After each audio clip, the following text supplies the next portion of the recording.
TV, un seul titre à la une ce jour. Montée des cas d'accidents mortels en ville de Butembo, l'association Taximène en danger sensibilise les conducteurs et leurs usagers sur les respects du code de la route. Cela après que 2 morts ont été enregistrés en 2 semaines sur un même axe. Cette structure plaide pour des signalisations routières adaptées et une responsabilité collective pour sauver des vies humaines.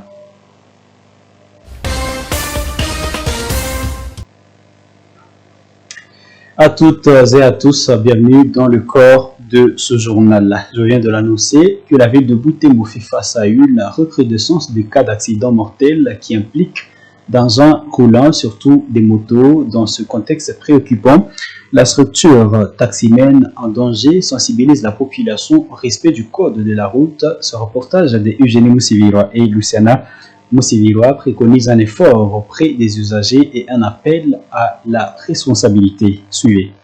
Ce vendredi 20 juin, le coordonnateur général de l'association Taximène en danger a exprimé son inquiétude face à la montée de cas d'accidents sur les routes de Butembo. À l'espace des 2 semaines, 2 accidents mortels ont été enregistrés, notamment sur la rue Président de la République, un axe très fréquenté. L'association alerte en affirmant que la route tue plus que la guerre. Jérôme Maloulé appelle les autorités compétentes à faire respecter les signaux routiers pour fluidifier la circulation et éviter de nouveaux drames. Il y a aussi le problème de la route. Lorsque la route n'a pas de démarcation qui sont bien désignées, où on dit voici la route pour le piéton, voici la route pour les engins roulants, et voici par exemple la route pour les engins roulants à grande vitesse ou à petite vitesse. Et c'est aussi un problème, c'est-à-dire il y a lieu d'interpeller aussi les services qui sont... La coordination des taximènes en danger interpelle également les conducteurs d'engins. L'association insiste sur l'importance de respecter le code de la route, de renoncer à la conduite en état d'ivresse et d'éviter toute forme de distraction au volant. Forcer le principe ou bien la formation sur le code de la route et surtout pour tous les usagers de la route. Imaginez-vous, par exemple, dans la ville de Butembo, où nous assistons maintenant à une grande densité de personnes. La densité-là vient, c'est parce qu'il y a beaucoup de sécurité dans des zones rurales, n'est-ce pas? Alors les gens peuvent quitter par exemple la zone rurale, n'ont jamais maîtrisé comment il faut conduire dans des zones urbaines. Et automatiquement, ça peut être une des causes. La densité de la population, vous allez constater qu'à Butembo, il y a beaucoup de véhicules qui circulent à la ville de Butembo. Donc il y a un engouement là et automatiquement, la route est prévue par exemple. Aux usagers de la route et plus particulièrement aux clients des mototaxis, l'association recommande de s'asseoir dans le même sens que les conducteurs afin de préserver l'équilibre de l'engin, surtout en cas d'embouteillage. On doit d'abord maîtriser le code de la route. Et autre chose, nous interdisons souvent, nous qui travaillons dans les domaines des transports, d'éviter à ce que les gens se mettent pêle-mêle sur surtout des motos. Parce que les motos sont des engins qui sont susceptibles à tout accident. Il est demandé à ce que toute moto puisse transporter 2 personnes. Les conducteurs et c'est la personne qui est transportée. Et dans de bonnes conditions. Il faut que la personne qui est transportée prenne la même position que le conducteur, que de se mettre d'une manière ou d'une autre sur la moto. Il y a des positions qui sont appropriées pour se mettre sur une moto. Et automatiquement, lorsqu'on ne parvient pas à respecter ces conditions-là, ça peut causer automatiquement des désastres. En ville de Butembo, l'on connaît de plus en plus de cas d'accidents graves, souvent dans les routes asphaltées. Le cas le plus récent s'est produit près du repos Takenga où une femme a perdu la vie sur le coup. Et en plus bref, une réunion conjointe de 3 jours entre les forces armées de la République démocratique du Congo FARDC et les forces et l'armée ougandaise et UPDF s'est ouverte à Kinshasa ce vendredi 20 juin. L'objectif de cette assise est d'amender le protocole d'accord qui encadre les opérations militaires conjointes contre les ADF dans le Nord Kivu et dans l'Ituri. Dans cette rencontre, disons qu'elle marque la première entre le général congolais Jules Banza-Mouila Mboyi et le général ougandais Muhoozi Kainerugaba. Et cette assise aborde aussi la réhabilitation de la route Kasindi-Beni-Kisangani. Les tenanciers de pharmacie de Butembo et Lubero ont renouvelé leur comité directeur ce vendredi 20 juin. Une élection organisée dans un contexte sécuritaire fragile mais marqué par une forte mobilisation. L'événement a été aussi une réussite. Elle s'est déroulée sous les regards des autorités sanitaires et administratives ainsi que de plusieurs membres de la population. Suivez ce reportage de Mirembe Titawite rendu par Clémence Ningo. Le chef de division unique représentant l'autorité urbaine lance l'activité par un mot d'encouragement à l'association des tenanciens des pharmacies de Butembo et Lubero à Tenafalou. Il salue la persévérance de ses membres face aux défis sanitaires et sécuritaires et les invite à faire un bon choix pour diriger l'association vers plus de professionnalisme et de solidarité. J'ai bien dit que nous avons eu une équipe qui a bien dirigé la Tefalou, Lubero, Butembo, et que comme les autres l'ont déjà dit, il fallait forcément faire des autres, donc cette équipe-là, des conseillers à nous. Le président sortant de la Tefalou dresse le bilan de son mandat de 3 ans. Il évoque les difficultés d'instabilité sécuritaire, les épidémies d'Ebola et de Covid-19, la fermeture forcée de certaines officines ou encore le blocage des cargaisons de médicaments aux frontières qui ont perturbé l'approvisionnement. Ebola ilingia, nous avons été victimes il y a mavande ya madawa et nous avons compris qu'il y a beaucoup de membres qui ont hypothèse à dawa ya parce qu'il y a une cousana. Après Ebola corona ikengia, coronavirus, tukakuwa encore victime ya ma problème zile zote.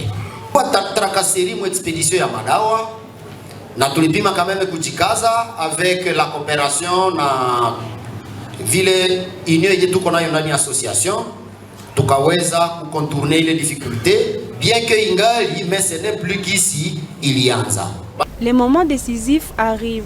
Les élections sont lancées après lecture des statuts de l'association. Plus de 200 membres prennent part au vote. À l'issue du dépouillement, Mbusa Kizito est réélu président pour un 3e mandat consécutif avec plus de 150 voix.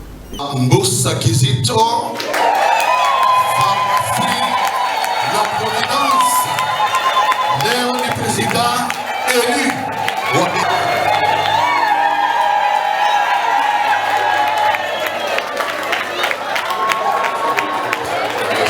Mbusa Kizito remercie ses collègues pour la confiance. Il s'engage à poursuivre les efforts pour renforcer la régularisation du secteur pharmaceutique dans la région. De vous, c'est l'attachement plus fort qu'avant. Les responsabilités que vous nous confiez aujourd'hui,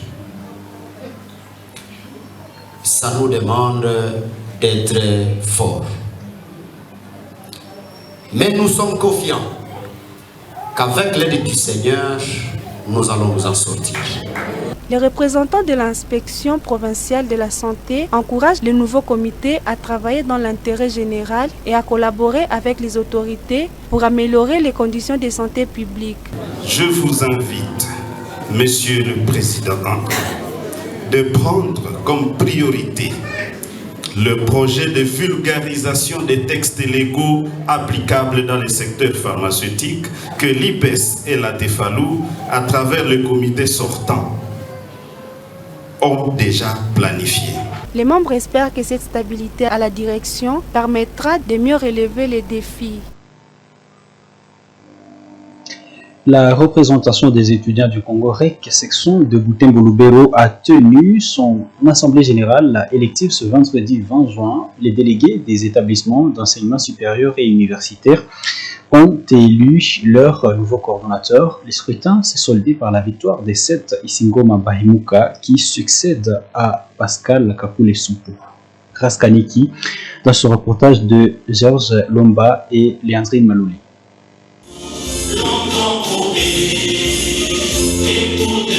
La séance s'ouvre sur les notes solennelles de l'hymne national qui marque le début officiel de l'Assemblée générale ordinaire élective. Le président de la commission électorale indépendante, CI, prend la parole pour rappeler les règles de la rencontre. Il présente les candidats à différents postes de responsabilité au sein de la REC Butembo Lubero. Chaque prétendant décline son identité et exprime son engagement à défendre les intérêts des étudiants et ils présentent leur discours de campagne. Les deux candidats au poste de coordonnateur exposent tour à tour leur plan d'action et débats contradictoires clôturent cette séquence pour permettre aux électeurs de mieux cerner les projets de chacun. C'est au regard de la coutume que se conjugue ce débat dans cette corporation estudiantine afin de jauger de l'efficacité des possibles nouveaux souffles pour prendre la direction de la représentation des étudiants de Butembo Lubero. L'unité, c'est la base en fait. C'est là sens que nous sommes dit quelque part comme moi. Nous on va prendre les mesures nécessaires et efficaces pour essayer un peu de réunir en fait tous les corps estudiantins de la ville de Butembo, territoire de Lubero. Pourquoi pas la République, peut-être nos effets, nos actes peuvent aussi financer toute la République. Pourquoi pas le monde. Le vote débute tard dans l'après-midi. 38 électeurs, dont le président et vice-président des comités estudiantés, issus de plusieurs établissements de Butembo et Lubero, passent aux urnes pour désigner leur nouveau leader. Au terme du dépouillement, Isengoma Bahemuka 7, président des étudiants de l'IBTP Butembo, est élu coordonnateur avec 57,8% de voix. Il devance son rival Kamba Lenzemere Romeo de l'UOR. Les personnes dont les noms suivent est élu coordonnateur Isengoma Bahemuka qui assume Daniel 57,8%, est élu chargé des relations publiques Kassere Kasimis Piskas 57,8%, est élu trésorier Kamba le Jurès et Jurès 57,8%, est élu chargé du genre Zawad Bungani Anorit 57,8%. Le nouveau coordonnateur succède à Kakule Soupou Pascal pour un mandat d'une année. Devant la presse, Seth exprime sa satisfaction et explique que son programme d'action a séduit l'électorat. Il insiste sur la cohésion, la solidarité et les valeurs morales entre étudiants et à l'occasion lance un appel à tous pour travailler à synergie. Nous allons travailler sur l'unité, comment unifier les institutions et les universités de la ville, mais aussi du territoire de Lubero. Et on s'est dit pour y arriver, on va faire beaucoup de choses. On n'a pas été trop détaillant, mais quand même on a présenté quelques actions pragmatiques qu'on pourra faire. Par exemple, on va chaque fois faire des conférences d'ensemble avec les étudiants. On doit créer une plateforme d'émissions radio qui va faire participer toutes les universités, mais aussi les institutions de la ville de Butembo, mais aussi du territoire de Lubero, mais aussi faire des descentes un peu multipliées dans les sites des universités, parce que dans la circonscription de la ville, ici sur place, mais aussi à Lubero, il y a beaucoup d'universités. De ses côtés, Mumber Jurès, président des étudiants de l'UAC, est désormais vice-président élu. Celui-ci promet de soutenir pleinement son président dans la mise en œuvre des objectifs communs. Nous voulons que cette structure puisse trouver sa place dans la société. Parce que durant mon parcours en tant que président, j'ai constaté qu'il y a des étudiants qui n'avaient pas connaissance de cette structure. Alors, cela m'a poussé à vouloir que cette structure puisse gagner et aussi être connue dans toutes les institutions. La date de investiture officielle du nouveau comité sera communiquée dans les jours à venir. Nous suspendons un tout petit peu le chapitre et entrer à la sécurité, à l'éducation pour parler santé à présent. La journée mondiale de la drépanocytose a été célébrée le jeudi 19 juin dernier. À l'occasion, les personnes souffrant de cette maladie se sont réunies pour créer une structure pouvant les réunir, un projet initié dans l'objectif de faire face aux problèmes communs. Suivez ce reportage de Myriam Titawite pour d'amples détails. Il est né jeudi 19 juin en ville de Butembo, une structure rassemblant les personnes vivant avec la drépanocytose. Ils sont désormais réunis pour faire une lutte commune face à leurs problèmes de santé. Une initiative de Kassere Kapassia Mayawele, mise en œuvre à l'occasion de la journée mondiale de la drépanocytose. Il s'agit d'une personne souffrant aussi de cette maladie qui veut réunir ses semblables pour une aide mutuelle, une idée qui concorde avec les thèmes locaux. Ensemble luttons contre la drépanocytose. Tukaunda kikundi par exemple, tunaweza kuwa na kese, tunakuwa na kese na juu ini magonjwa inakuwa kila siku. Mtu kufa mwaka na haya gonjwa inakuwa na ni bahati ya Mungu. Me tukakuwa na kakese dabor ketu, tunaweza kuwa na saidiana. Mtu anagonjwa tunaweza kumsaidia, na vile vile senye tuko na kikundi tunaweza kupata par exemple mfadhili mwenye anaweza kusupport ile kese, wala mwenye anaweza kusaidia watu.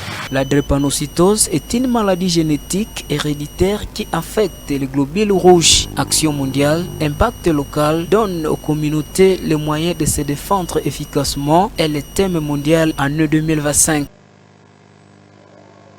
Et dans un public reportage dans le cadre du projet Réponse pour améliorer l'accès aux services de santé et de protection face aux violences sexuelles basées sur le genre de la population déplacée par les conflits armés au Nord Kivu, l'association des femmes engagées pour la promotion de la santé intégrale FEPSI en sigle à partenariat avec ses bailleurs de fonds, notamment Generalita Valentiana et Zonta, ont procédé à la remise de différents kits aux nécessiteux, une activité réalisée du 26 au 28 mai dernier dans la zone de santé de Katwa et Butembo. Les nécessiteux avaient bénéficié des kits nutritionnels, des kits hygiéniques ainsi que des kits AM, qui veut dire articles ménagers essentiels. Des détails dans ces publics reportages de la cellule de communication de l'organisation. C'est dans le cadre de l'exécution du projet Réponse d'urgence pour améliorer l'accès aux services de santé et de protection face à la violence sexuelle basée sur le genre, VSBG, de la population par le conflit armé au Nord Kivu en République démocratique du Congo que l'ONG FEPSI, avec l'appui de son partenaire Generalita Valenciana, a apporté un sourire aux vulnérables dans les zones de santé de Katwa et de Butembo. Du 26 au 28 mai 2025, 3 sites ont été mouvementés par la présence des bénéficiaires des différents dons. Il s'agit du centre de santé de Kambouli en zone de santé de Katwa, Vulindi et Makassi en zone de santé de Butembo. Les bénéficiaires avaient été identifiés d'avance. Le jour de la distribution, un appel nominal était fait avant de servir la personne concernée. Elle signait d'abord sur la fiche. Ces différents bénéficiaires ont été servis de manière particulière selon leurs besoins. Pour les déplacés internes, on a servi des articles ménagers essentiels dont les matelas, les couvre-lits et couvertures,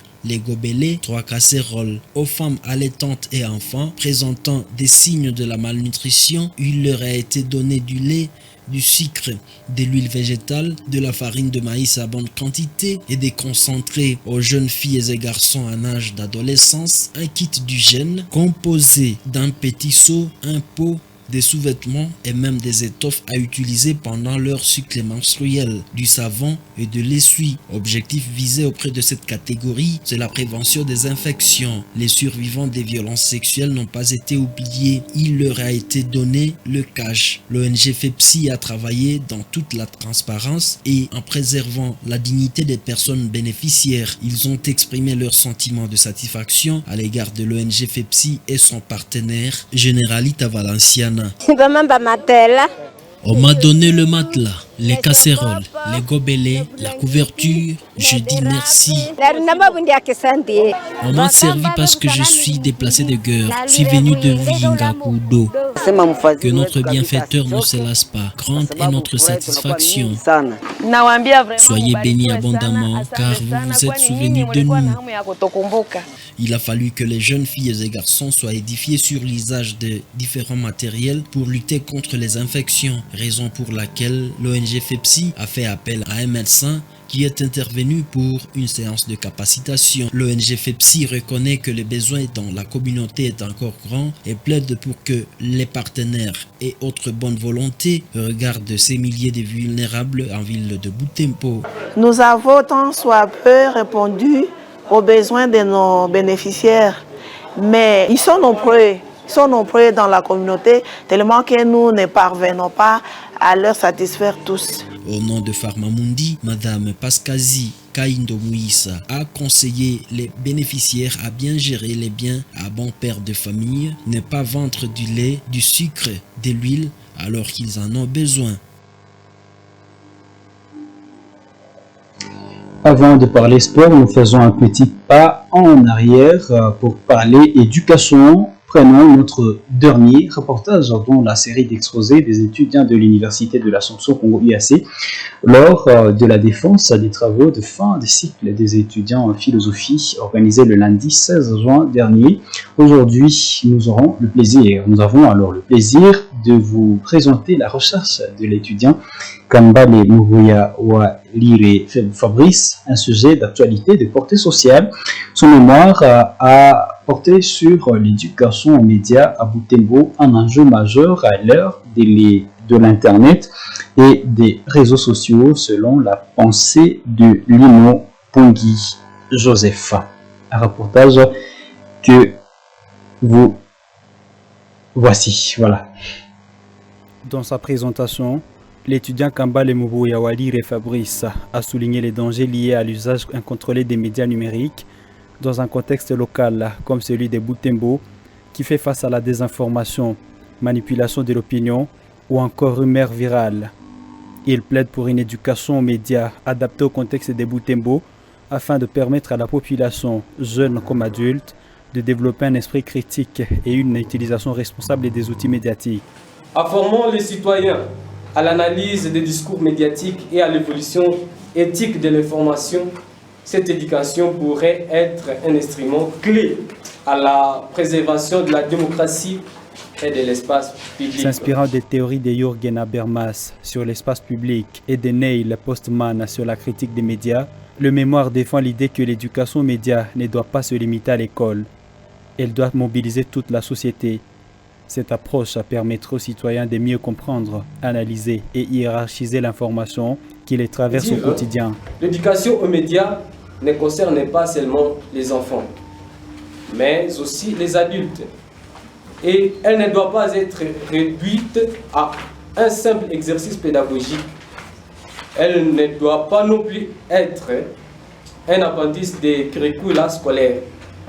Dans sa recherche, l'étudiant propose aussi des pistes concrètes pour intégrer cette éducation dans les systèmes scolaires locaux à travers des outils comme les tableaux d'affichage, les journaux d'école ou encore des conférences débats sur les enjeux médiatiques. La philosophie de l'éducation aux médias devrait permettre la mise en projet et l'acquisition des compétences souhaitables comme les savoir-faire et les savoir-être.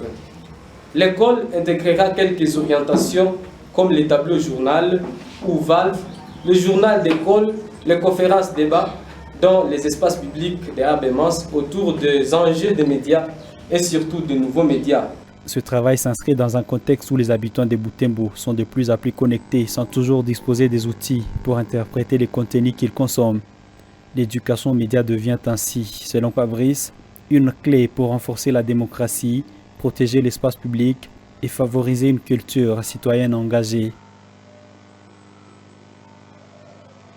Et bouclons cette édition par la page sportive. La République démocratique du Congo a récemment conclu un accord de sponsoring avec l'AS, l'association sportive Monaco, un club de la première division française. Ce partenariat intervient alors qu'une crise structurelle sévit dans le football congolais. Un analyste sportif de Butembo met en lumière à la fois les opportunités et les contradictions de cet engagement. Suivez ce reportage rendu par Eugénie Mosibira. C'est depuis quelques jours que le partenariat entre la RDC et l'AS Monaco a été rendu public. Cet accord consiste principalement à faire apparaître la mention Visit Congo RDC sur le maillot du club monégasque durant la saison 2025-2026.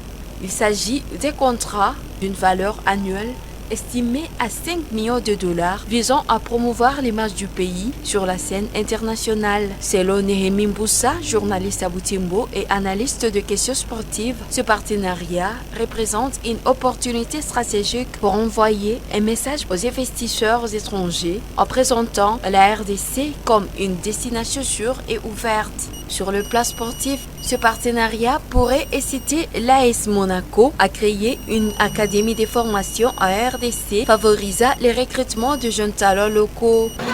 Mais lorsque l'AS Monaco accepte de venir, ça prouve qu'il n'y a plus la guerre.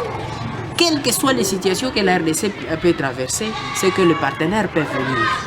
Autre avantage, c'est que l'AS Monaco peut programmer par exemple ces entraînements ou bien ces séances de pré-saison. Ça peut se passer en République démocratique du Congo. Tout ça aussi, ça va permettre à ce que sur le plan sportif, lorsque l'AS Monaco vient ici en République démocratique du Congo, ce club sera obligé aussi d'avoir une académie de foot. Cependant, Nehemi Mboussa pointe du doigt plusieurs faiblesses structurelles. Il rappelle que jamais un seul sponsor national n'a investi $1 million dans le championnat congolais, alors que le gouvernement s'engage à verser 5 fois cette somme à un club européen. Il dénonce un manque de vision et de priorité dans la gestion du football local. Imaginez si on réfléchissait dans le sens où on s'est dit, avant de chercher un partenaire, voyons d'abord, est-ce que nous pouvons construire d'abord chez nous. Cet argent, on peut le verser pour avoir des infrastructures, par exemple sportives, à Butembo où nous n'en avons pas. Prenons cet argent pour redorer l'image de notre championnat. Maintenant, après avoir dit, bon, voici, nous avons quand même un beau championnat, voici ce que nous pouvons faire, allons chercher maintenant un partenaire qui va aider nos clubs. Nehemi Mboussa propose un boycott général des activités sportives par le club congolais la saison prochaine. Une manière, selon lui, de pousser les autorités à reconsidérer leur choix et à placer le football local au centre des priorités au lieu de privilégier des opérations de prestige à l'étranger connectées de la réalité de terrain congolais. Lorsque la RDC signe cet accord, c'est maintenant au club congolais de faire pression. Pourquoi pas sécher l'élite la saison prochaine pour dire nous aussi nous avons besoin de meilleures conditions. Parce que nous acceptons de jouer, oui, nous acceptons de jouer, mais refusons dans la salle. Mais parce qu'aujourd'hui, la politique a primé à toute chose, c'est ce qui est en train de tirer notre football. Pour lui, avant de s'ouvrir à l'international, la RDC aurait dû commencer par réformer son propre championnat en instaurant une gouvernance crédible et des infrastructures solides. Il estime que ce n'est qu'à ces conditions que le pays pourra réellement tirer profit de tels partenariats. Ainsi, nous pointons à la fin complète de cette édition du journal sur Moto TV. Mesdames et messieurs, tout le plaisir a été pour nous de vous servir durant ces 27 minutes. Portez-vous bien, au revoir et bon week-end.